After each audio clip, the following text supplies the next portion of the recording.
지금부터 2024 헌납 8호 대통령 탄핵 사건의 4차 변론기를 진행하겠습니다.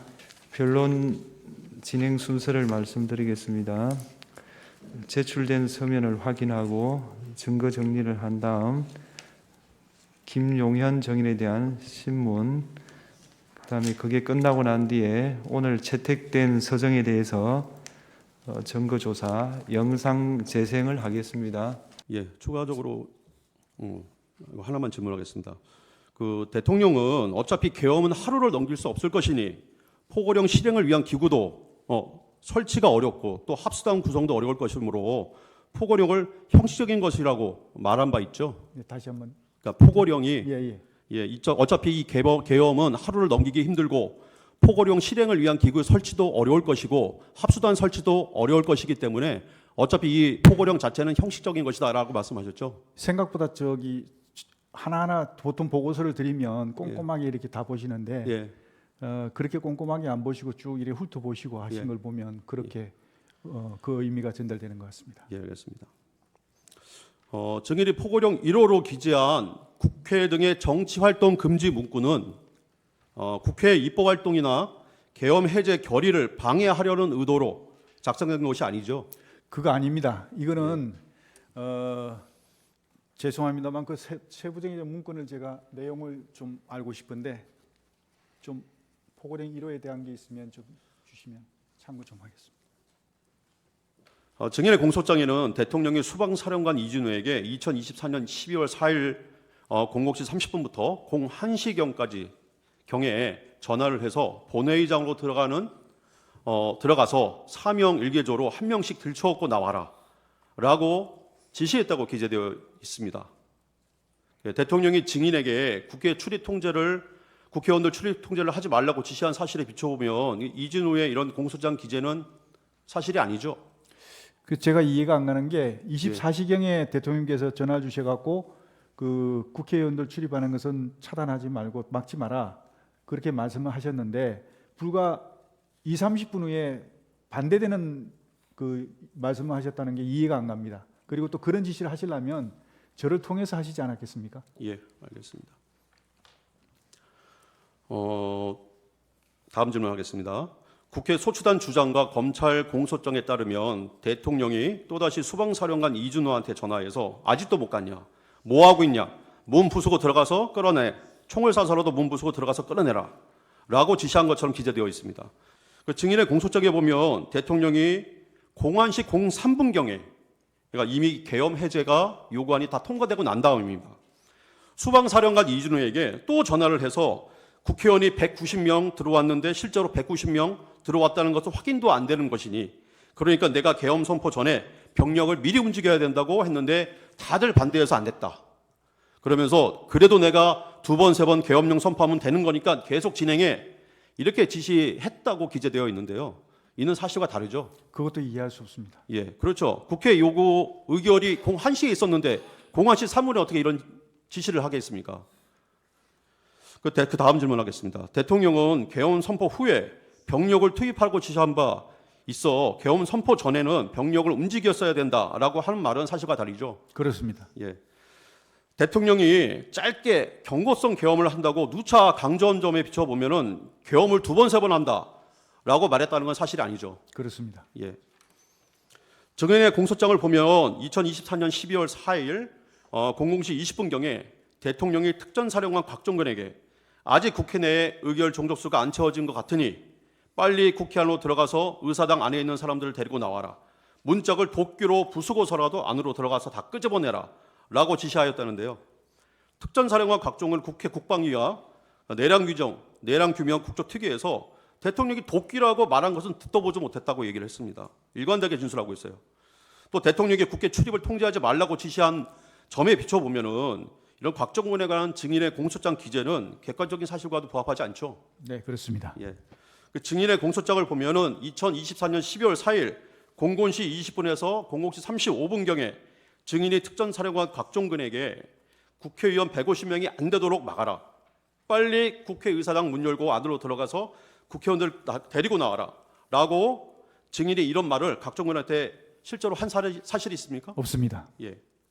재판장님 건의사항이 있습니다. 네, 지금 제가 개인적으로 형사 재판을 진행 중에 있습니다. 네, 지금 이제 그 반론 질문을 임하게 되면 네, 사실이 왜곡될 가능성이 매우 높습니다. 네. 따라서 전 정인 신문을 거부하고 싶습니다. 그런데 본인이 진술한 거는 해야 되지 않겠습니까? 네. 본인이 주신문에 답변한 거는 답변을 해야 이게 맞을 거 아니에요. 주신문에 제가 답변을 드리는 건 사실은 정언 거부를 하지 않은 것은 대통령께서 비상계엄이라는 자체가 대통령님의 헌법에 보장된 고유 권한이라 그런 차원에서 제가 정언을 해드리는 것이 마땅하다라고 생각이기 때문에 거부권을 제가 포기한 것이고요. 이거는 반대 신문은 자칫 제가 사실이 왜곡될 우려가 크기 때문에 그거는 뭐 본인이 하겠다면 할 수 없는데 네. 그럴 경우에 일반적으로 판사들은 그 정인의 신빙성에 대해서 네. 낮게 평가합니다. 그건 알아서 하십시오. 제가 뭐 정인을 강요할 권한은 없죠. 네. 죄송하지만 뭐 그렇다 하더라도 정언은 거부하겠습니다. 그러면 지금 피청구인 측에서 지금 추가로 신문할 사항도 있는데 그건 어떻게 하시겠습니까? 어디? 지금 다 못하셨거든요. 예, 그거는 피청구인이 하는 거는 하겠습니다. 잠시 휴정하겠습니다. 저희 재판부 평의 결과는 이렇습니다. 분명히 정언 거부권을 가지고 있고요. 그 다음에 청구인 측에게도 신문 권한이 있습니다. 그래서 신문권을 행사하시고 정인은 그에 대해서 듣고 거부권을 행사하시면 된다. 이게 저희 공식적인 입장입니다. 나머지는 정인이 판단하십시오. 이해되셨죠? 정확하게.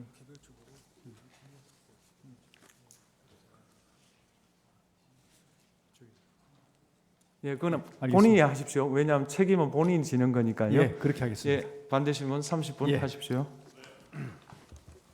그다음에 그 내용 의미에 대해서 아까 국가비상입법기구 관련해서 헌법 조문도 얘기하시면서 이게 긴급 재정 입법권의 취지다 이런 말씀을 하셨어요. 네. 그 헌법 조문 한번 보여드리겠습니다. 헌법 76조 1항입니다. 네. 아까 정인이 언급하신 조문이 이 조문이 맞죠? 맞습니다. 예. 이게 긴급 재정경제명령 관련 조항인데 여기 보면 이걸 발령할 수 있는 요건이 국회 집회를 기다릴 여유가 없을 때에 하나여 이렇게 돼 있습니다. 보이시죠? 네. 예. 왜 국회의 집회를 기다릴 여유가 없었을까요, 그때? 그런 상황이 될 수도 있는 것이고 네. 제가 이렇게 사실 작성할 때는 이런 법조문을 제가 고려하진 않았습니다. 그냥 이제 찾아보셨다면서요? 예? 찾아보셨다면서요? 그게 아니고 제가 찾아봤으면 이런 어떤 문구를 이렇게 안 썼을 텐데 네. 저는 사실 이 내용을 아까도 제가 잠깐 말씀드렸지만 평소에 대통령께서 그 우리 정부 여당에서 이런 어떤 민생과 관련된 알겠습니다. 그리고 저희 시간이 한정돼 있어서 답변 거기까지 듣고요. 저희 준비한 간단하게 말씀드리겠습니다. 왜냐하면 이게 중요한 저희는 뭐 포인트이기 들을 때문에. 얘기 다 들었습니다. 반대신 준비사안 반대신문사항 여쭤보겠습니다. 우리 헌법하고 개헌법은 비상계엄 상황에서도 국회의 권한은 제한할 수 없는 것으로 규정하고 있습니다. 증인 포고문 초안 작성할 때 이런 사실은 알고 있었습니까? 국회 뭐라고? 계엄하더라도 국회의 권한은 제한할 수 없는 예, 예, 것으로 예. 규정하고 예. 알고 있었어요? 네. 그런데 이런 1항을 넣으셨다는 거죠. 그래서 알겠습니다. 국회에 피청구인도 이 1항 내용 보고 아무런 문제 제기를 안 했습니까? 대통령도. 네, 네. 그 특별한 언급은 없으셨습니다. 국회가 계엄 해제 요구 의결을 하는 게 정치 활동입니까? 아닙니까? 그거는 뭐 정치 활동이 아니라고 생각합니다. 아, 그렇습니까? 예. 방송에 국회 그냥 생중계로 계속 비춰주면서 못 들어가는 국회의원이 있고 담을 넘어가는 국회의원도 있고 그 장면이 계속 나왔어요. 네. 그거 보셨으면은 네. 이거 나나 피청구인이 지시한 내용하고 다르다. 다시 지시를 하셨어야죠. 그러니까 제가 초기에는 업무 이렇게 지시하고 뭐 정리하느라고 그걸 못 TV를 보셨다는 못- 말씀입니까? 예, 알겠습니다. 지금 수방사령관 이진우도 피청구인 대통령이 직접 그날 자정경에 전화를 해서 국회 상황 어떤지 물어보고 빨리 본회의장으로 가서 4명이 한 명씩 들쳐입고 나오라고 해라. 국회의원이 190명 들어왔다는데 실제로 들어왔다는지 확인이 안 되는 거고 뭐 해제됐다 하더라도 2번, 3번 계엄령 선포하면 되니까 계속 진행해라. 이렇게 진술을 했어요. 이진우가. 증인은 이 진술이 사실이 아닐 거라고 생각하시는 거죠? 예, 저는 이해할 수 없습니다. 그런데 왜냐하면 피청구인이 이런 지시를 안 했는데 증인의 부하들이 군통수권자인 대통령의 지시를 두고 거짓말을 할 이유가 뭘까요? 글쎄, 그거는 저도 이해가지 않습니다. 알겠습니다.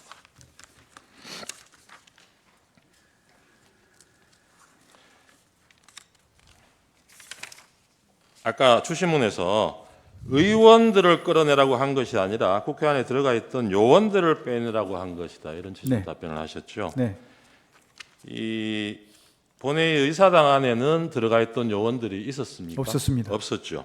그리고 의원들이 아니고 요원들일 것 같으면 이 군인들이라는 얘기잖아요. 그렇습니다. 그러면 그 철수하라고 그냥 말로 지시하면 되지 뭘 끌어냅니까? 그게 아니고요. 지금 이제 우리 군 병력들 요원들하고 국회에 있는 직원들하고 이렇게 지금 밀고 당기고 하면서 굉장히 혼잡한 상황이 있어가지고 제가 그 상황을 보고받는 순간 야 이거 잘못하다가 알겠습니다. 압사 사고가 나겠다. 네네. 그래서 이렇게 되면 국민의 피해도 생기지만 우리 장병들도 피해 생기니까 네. 일단 빼라. 예, 그래야만 알겠습니다. 이게 충격이 완화될 수 있지 않냐. 알겠습니다. 그 얘기입니다. 예, 그만하겠습니다. 네. 예, 제재 주신문 3분 하십시오. 주시면은 제가 그냥 하십시오. 잠깐 하겠습니다. 그 포고령과 관련해서 아마 제 기억에는 12월 1일 또는 2일 밤에 네. 우리 장관께서 제 관저에 네. 그걸 가지고 오신 거로 기억이 네. 됩니다. 네. 기억나시죠? 맞습니다. 예. 네. 그래서 그때 제가 써오신 그 계엄 선포문, 계엄 그 뭡니까 담화문하고 포고령을 보고 포고령에 뭐 사실은 법적으로 검토해서 손댈 거는 많지만 어차피 이 계엄이라는 게 길어야 하루 이상 유지되기도 어렵고 그러니까 이런 이 국가 비상 상황, 위기 상황이 국회 독재에 의해서 초래됐으니 여기 포고령 이거는 좀 추상적이기는 하지만 이론이 이런 것들이 추상적이기는 하지만 그런 어떤 상징적이라는 측면에서 집행 가능성은 없지만 이게 상해법규에도 위배되고 내용이 구체적이질 않아서 집행 가능성도 없는 거지만 뭐 그냥 놔둡시다라고 말씀을 드리고 그냥 놔뒀는데 뭐 기억이 혹시 나십니까? 예, 제가 이제 느낀 것은 네. 대통령께서 평상시보다 이렇게 좀 꼼꼼하게 안 보시는 것을 제가 느끼면서 평상시 이제 대통령 업무를 하시는 스타일이 항상 법전을 먼저 찾으시거든요. 네. 뭐 이렇게 보고가 들어오거나 참모들 하면 조금 이상하다 그러면 법전부터 먼저 이렇게 가까이 해서 좀 찾아보고 이렇게 하시는데 분명히 저는 그렇게 생각했는데 안 찾으시더라고요. 그래서 좋습니다. 하여튼 이게 예. 어쨌든 이거는 실현 가능성, 집행 가능성이 없는데 상징성이 있으니까 놔둡시다 이렇게 얘기를 예. 한 거로 기억이 되고 예. 또 그 왜 전공이 네. 이걸 제가 왜 집어넣냐 웃으면서 이렇게 얘기를 하니 이것도 막 그런 측면에서 네. 좀 어떤 계고한다는 측면에서 그냥 뒀습니다 해서 저도 예, 그렇습니다. 웃으면서 그냥 놔뒀는데 예. 그 상황은 기억하고 예, 계십니까? 기억합니다. 지금 말씀하시니까 기억납니다. 네. 네. 그렇습니다. 아까 삼청동 안가에서 조지호 김봉식 청장을 만났을 때 네. 그 문건을 주었고 22지 23지에서 민주당사하고 여론조사 꽃 얘기가 나왔습니다. 당초에 대통령께서는 국회와 선관위 이외에는 군대를 보내지 말라고 했다는 건 틀림없는 사실이죠. 네네. 근데 민주당사하고 여론조사 꽃은 장관께서 왜 다시 추가를 하신 거죠? 사실 그 민주당사하고 여론조사 꽃은 우선순위에서 떨어지는 것이었습니다. 예. 우선순위는 대통령 말씀하신 대로 국회하고 선관위였고요. 여기는 병력이 나중에 제한되다 보니까 나중에 이제 후속하는 인원들이 시간을 봐서 이렇게 투입하는 걸로 그렇게 생각을 했었는데 요 인원들에 대해서 나중에 결과적으로 보면 그 투입하는 과정에서 계엄이 해제돼 버렸습니다. 그래가지고 결국은 투입이 안 된 건 그런 상황이죠. 그게 제가 한번 지금 이제 국회 독재가 이런 망국적 위기 상황의 주범이라는 차원에서 질서 유지와 그 상징성 측면에서 국회에 군을 투입했지 않습니까? 그렇기 때문에 그와 연관해서 민주당을 생각했던 것이고, 예, 그렇습니다. 그리고 여론조사 중앙 선관위를 스크린해 보라고 했는데 거기에는 이 부정선거의 시스템 중에 네. 한 축을 담당하는 게 여심위와 여론조사의 그 어떤 문제점 이런 것들도 같이 있기 때문에 맞습니다. 대표적인 거로 이거를 연관해서 골랐던 거죠. 예, 맞습니다. 네. 근데 그 계엄 선포한 날 저녁에 그 얘기를 저한테 해서 제가 절대 하지 마라. 민주당에 보낼 거면 국민의힘도 보내야 되고 그건 안 된다 하고 꽃도 제가 자른 거 그 얘기 들으셨습니까? 나중에 네, 여론조사 예, 꽃하고 여기 예. 들여보내면 안 된다. 예, 나중에 지시하신 것을 네. 들었습니다. 제가 몇 가지 김영호 지금 제가 몇 가지 네. 물어보겠습니다. 네. 뭐 이미 내용이 어느 정도는 나왔기 때문에 확인하는 차원에서 다시 물어보는 겁니다.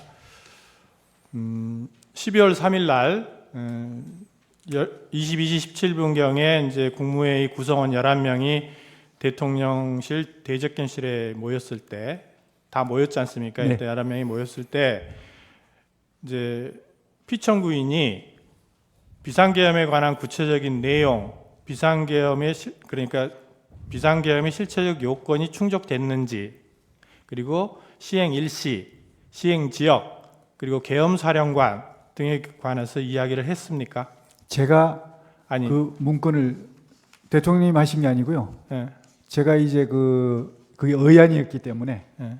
의안이었기 때문에 제가 계엄 선포문 공고문이죠. 그거를 다 나눠 드렸습니다. 그러니까 제 말은 네. 그러니까 구체적인 비상계엄의 내용, 실체적인 요건이 충족됐는지 심의를 하는 것을 말씀드리는 거예요. 그러니까 실체적 요건이 있어야 될 거 아닙니까? 그 요건이 충족됐는지, 그리고 일시는 언제 한다, 그리고 시행지역은 어디다, 그리고 계엄사령관은 누구다, 이런 얘기를 구체적으로 이야기를 한 적이 있느냐 하는 겁니다. 그 포고문을 아까 다 줬다는 것이고. 네.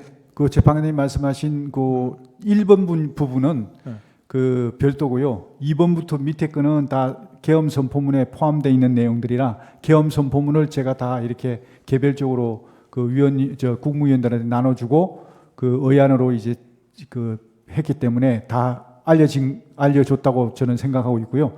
1번 충족이 됐느냐 안 됐느냐 하는 문제는 그 전에 계엄을 하기 전에 대통령님께서 계엄 선포를 하시기 전에 거기에 대한 여러 가지 그 전시 또는 사변 또는 그게 이에 준한 비상사태. 그래서 이게 지금 현재 상황이 이에 준한 국가 비상사태냐. 그리고 그 뒤에 보면 사회 질서가 심각하게 교란돼서 행정, 사법 기능이 현저히 저하될 경우라는 얘기가 있습니다. 국회도 사회지 않습니까? 그러니까 제가 여쭤보는 말씀은 네. 피청구인 대통령이 네. 그 당시에 그런 얘기를 현장에서 했느냐 이걸 묻고 있는 겁니다. 현장에서 11명이 모였을 때 11명 모였을 때 말씀하신 건 제가 못 들었고요. 개별적으로 이렇게 하실 때 계엄의 필요성, 네. 당위성에 대해서는 말씀하시는 그러니까 걸 들었습니다. 개별적으로는 얘기했지만 11명이 다 모였을 때 구체적으로 그런 얘기를 한 적은 없다. 네. 그다음에 국무회의 당시에 국무위원들을 상대로 이번 비상계엄은 거대 야당에 경고하기 위한 것이다. 경종하기 위해. 네, 경종을 울리기 위한 것이다. 그리고 중앙선거관리위원회의 선거관리 시스템을 점검하기 위한 것이다. 이런 취지의 말을 했습니까? 누가 제가요 아니면 대통령이. 언제? 그 모였을 때 11명이 모였을 때 그거는 말씀 안 하셨습니다. 말을 안 했다. 네. 그다음에 육군참모총장 박완수를 계엄사령관으로 임명한다는 점을 국무회의에서 심의를 했습니까? 그게 이제 방금 말씀드린 계엄선포문에 그게 포함되어 있습니다. 계엄선포문에 이제 계엄사령관 네네, 박완수 그거 보니. 이렇게만 돼 있을 뿐이지. 그렇습니다. 그러면 그거를 이 사람으로 하겠다라는 예, 그렇습니다. 취지다. 그것이. 예. 그다음에 그 비상계엄 선포문 아까 말씀하신 비상계엄 선포문에 부서를 했습니까? 장관들이나 증인이 부서를 했냐? 그렇게는 하지 않았습니다. 부서를 하지 않았다. 네. 그다음에 그 국회 건물 내부로 투입된 군 병력을 빼내라 이렇게 지시를 네. 했다는 거죠. 네. 그러면 질서 유지만을 목적으로 군 병력을 동원을 했는데 질서 유지 목적으로 그러면 애초에 국회 그 본청 건물 말하는 겁니다. 본청 건물 안에 군 병력이 왜 들어갔습니까? 질서 유지를 하는데 그 안에는 어차피 의원들 들어가 있고 의원 관계자들이 들어가 있을 텐데 외부에 뭐 시민들이나 이런 사람은 들어가지는 않은 상태인데 굳이 거기를 군 병력이 왜 본청에 유리창을 깨고 진입을 했습니까? 그 이제 최종적인 엔드 스테이트는 이게 상황 자체가 본청에 이런 어떤 군 병력이 이게 딱 그 본청을 확보하고 출입문에 대한 어떤 출입에 대한 이렇게 통제를 하면서 선별적으로 의원들이 들어오시는 거는 그냥 뭐 저거 없이 제재 없이 그냥 통과하시지만 나머지 불필요한 인원은 들어오지 못하도록 이렇게 딱딱 질서 정연하게 그러면 이런 모습을 외부만을 본청 건물의 문에만 배치를 해놓으면 되는 거 아닌가요? 네 그렇게 하려고 그랬는데 이게 충돌이 생겨버린 겁니다. 들어갔으니까 충돌이 생긴 게 아니에요? 그러니까 이 출입문만 하면 안 되고 안에 내부에 또 인원들이 또 어떤 인원들이 불필요한 인원들이 많으면 거기에 대해서는 이제 빼내야 되니까 그런 어떤 차원에서 한 겁니다. 그리고 그 아까 자꾸 체포 이런 얘기가 나오는데 증인은 이제 포고령을 위반할 개연성이 높은 사람들을 몇 명을 추려서 말하자면 동태를 파악하라고 알려준 것이다 이런 취지였죠. 예, 동정을 좀 확인해. 그 말이 왜 체포로 바뀐 겁니까? 그러니까 이제 다른 사람은 체포하라고 지시했다는 취지로 얘기를 하는데 그게 증인이 얘기할 때 동정을 파악하라라고만 말씀을 하셨지만 동정을 파악해서 포고령을 위반하면 체포해야 된다 이렇게까지 말씀을 하신 건 아닌가요 혹시? 그건 아닙니다. 체포라는 말은 꺼내지도 않았습니까? 그렇습니다. 왜냐하면 체포를 하려 그러면 체포를 할 수 있는 기구가 구성이 돼야 되는데 그러니까 그때가 안 됐다는 겁니다. 그 말씀은 아까도 하셨고 예. 그러니까는 그 말하자면 이 사람들이 포고령을 위반할 가능성이 높은 사람이니까 동정을 감시해라라고 그렇습니다. 했다는 말은 네. 아직은 아니지만 추후에 지금 말씀하신 것처럼 체포를 하기 위한 조건들이 있잖아요. 네. 조건이 성숙이 되면 체포를 해야 된다 이런 취지로 얘기를 한 것이 아니냐 이런 말입니다. 그래서 체포라는 얘기가 자꾸 나와서 묻는 거예요. 동정을 이제 확인하다 보면 예. 어떤 위반 우려가 있고 하면 사전에 예방 차원에서 차단을 해야 될 것이고 그럼에도 불구하고 계속하면 그거는 필요하면 체포가 이루어질 수밖에 없는 상황 아니겠습니까? 그런 어떤 것들의 어떤 차원에서 연장선에서 생각하시면 되겠지만 근데 최초부터 혐의도 없는데 그리고 그때 당시에 시작할 때 얘기했을 때 앞으로 어느 정도 지나야 합동수사본부가 구성되겠냐 그래야만 체포조 운영이 되니까 그랬더니 아마 적어도 서너 시간은 더 있어야 될 것 같습니다. 이렇게 얘기를 했거든요. 그러면 앞으로 서너 시간이면 그때가 통화했던 게 22시 30분 정도 됐는데 새벽 2시 넘어야 된다는 얘기거든요. 네, 알겠습니다. 예. 예, 됐습니다. 네, 하시죠. 이거는 이 계엄이 무슨 실패한 계엄이라고 소추인축이 주장하면서 군인들이 현장에 와 보니까 맞닥뜨린 상황이 국회라는 이런 민주 정체라는 것 때문에 군인들이 임무를 제대로 수행하지 않은 것이라는 말씀을 하셨는데요. 그거는 저도 마찬가지입니다. 저나 우리 장관이나 군 지휘관이나 다 우리 지금 실무급의 영관급이나 위관급 장교들이 다 정치적 소신이 다양하고 어떤 반민주적이고 부당한 일을 지시한다고 할 때 그거를 따르지 않을 것이라는 것은 저희들도 다 알고 있고, 그런 전제 하에서 이런 그 비상계엄 조치를 하고 또 그 조치에 따라서 필요한 소수의 그 병력 이동을 지시를 한 것이고, 그 병력 이동 지시는 합법적인 것이기 때문에 군인들이 거기에 따른 것이고, 그 이상 이 사람들이 오바를 하거나 무슨 불법 행위를 한 것은 아닙니다. 그래서 이거는 실패한 계엄이 아니라 좀 얘기한다면은 저도 빨리 끝날 거라고는 생각했지만 예상보다 좀 더 빨리 끝났다. 그리고 그 이유는 국회가 계엄 해제 요구를 아주 신속하게 한 것도 있고, 저 역시도 계엄 해제 요구가 결의가 나오자마자 바로 장관과 계엄사령관을 즉시 제 방으로 불러서 군 철수를 지시했고, 그리고 어차피 국무회의를 열어야 또 계엄 해제를 할 수 있기 때문에 시간은 좀 걸리지만 제가 기다리다가 바로 1층 브리핑룸에 가서 군은 철수시켰고, 국무회의 정족수가 갖춰지면 거기에 따라서 계엄 해제를 하겠다고 선 발표를 했습니다. 그렇게 해서 끝난 것이지, 계엄의 실패 원인이 뭐냐고 묻는 것은 그거는 다분히 어떤 의도를 가지고, 그리고 아까도 증인에 대해서 증인이 무슨 얘기를 하려고 하면은 자꾸 이렇게 딱딱 끊는데, 이 전체적인 이 상황에 대해서는 저희도 대한민국의 어떠한 군인도 그 정치적 소신과 입장이 다양하고 민주적인 어떤 철학을 다 가지고 있다고 생각하고 있습니다. 네, 이상입니다. 좀 확대해 주실래요? 증인, 네, 저 문건 증인이 작성했다고 했죠. 맞습니다. 거기 사망을 보면, 네. 사망이 아니라 제일 아래쪽을 보면 국가 비상 입법기구 관련 예산을 편성할 것이라는 내용이 있습니다. 네. 저 내용이 왜 필요했습니까?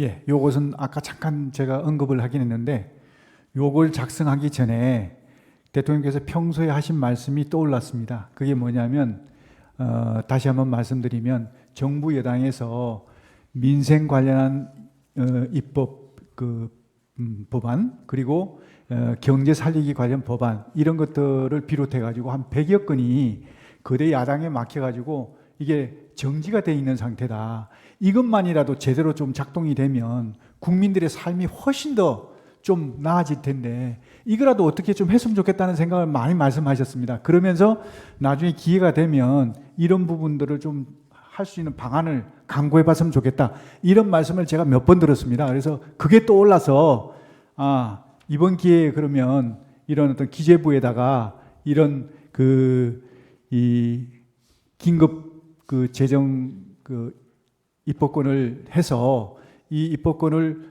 수행할 수 있는 그런 이 조직을 만들어가고, 그걸 이제 가지고 이런 어떤 해소하지 못한 그런 여러 가지 막혀 있는 부분을 좀 해소하자, 그런 생각에서 이렇게 지금 예, 정리하고 알겠습니다. 그런데 그 가운데 거를 보면요, 저 문건의 가운데 거를 보면 국회 관련 각종 보조금, 지원금, 각종 임금 등 현재 운용 중인 자금 포함 완전 차단할 것, 이리 돼 있거든요. 네.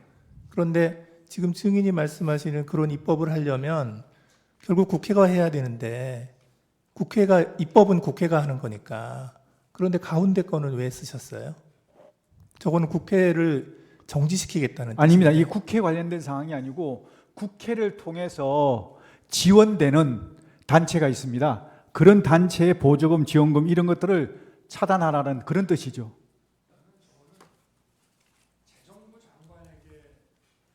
얘기할 사안은 좀 아닌 것 같습니다. 예를 들어서 저거를 국회의 존재를 부정하고 뭐 하는 그런 내용이라면은, 저거는 기재부 장관이라는 거는 국회가 만든 예산을 그 예산 범위, 예산의 틀 내에서 무슨 일을 하는 것인데, 저거를 만약에 굉장히 아주 극도의 정치적인 차원으로 이해를 한다면은 저거는 더구나 계엄에 대해서 반대를 하는 기재부 장관에게 줄 내용은 저는 아닌 것 같습니다. 그래서 기재부 장관에게 주무부처 장관이 저런 거를 전달했다 그러면은 저거는 좀 그 어떤 예산의 틀 안에서 한다는 취지로밖에 보지 않을 수 없는가 하는 게 저도 지금 문건을 보면서 갖게 되는 근데 저기에 보면 생각입니다. 네. 임금이라고 되어 있어서 네.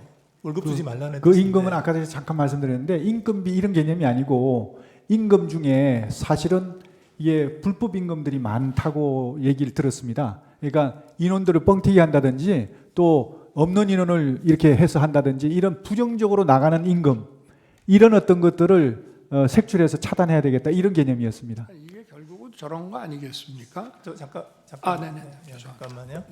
혹시 갑제 2호층 포고령 가지고 계신 분 있으면 좀 보여주시죠.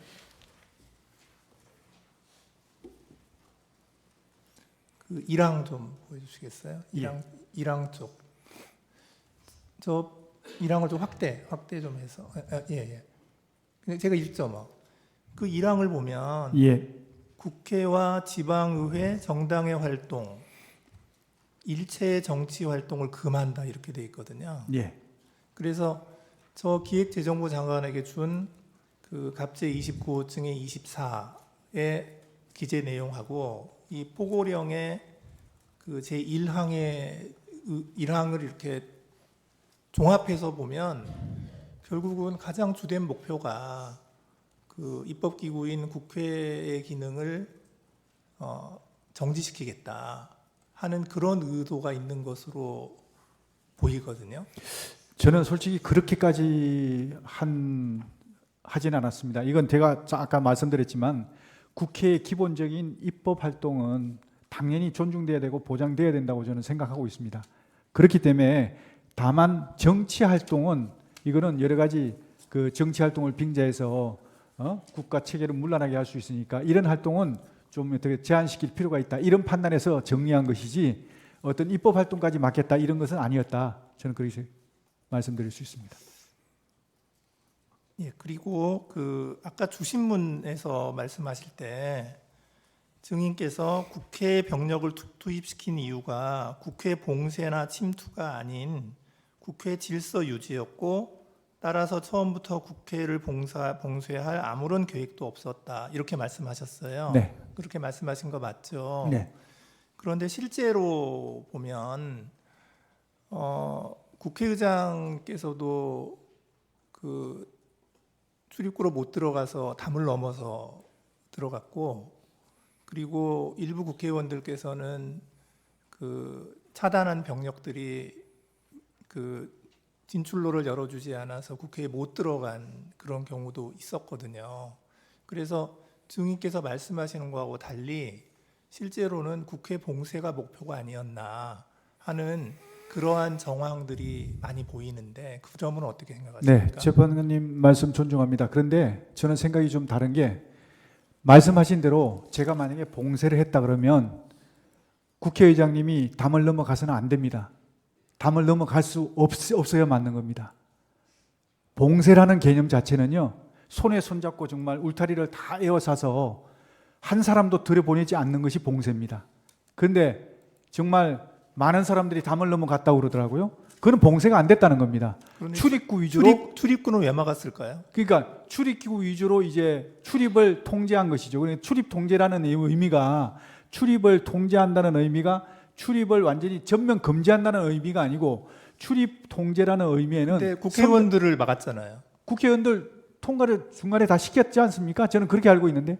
그게 막았다가 또 통과시켰다가 또 다시 막았죠. 그건 제가 잘 모르겠는데 저는 이제 거기서 통과를 시킨 걸로 좀 알고 있었거든요. 예, 알겠습니다. 선별적으로. 예, 이상입니다. 예. 이비선 재판관님 질문하겠습니다. 증인이 생각하는 이 사건 계엄의 목적은 거대 야당의 경종을 울리고 부정선거의 증거를 수집하기 위한 것 이렇게 정리하면 됩니까? 네. 이 사건 계엄의 목적이 다시 정리하겠습니다. 이 사건 계엄의 목적은 거대 야당의 경종을 울리고 부정선거의 증거를 수집하기 위한 것이다.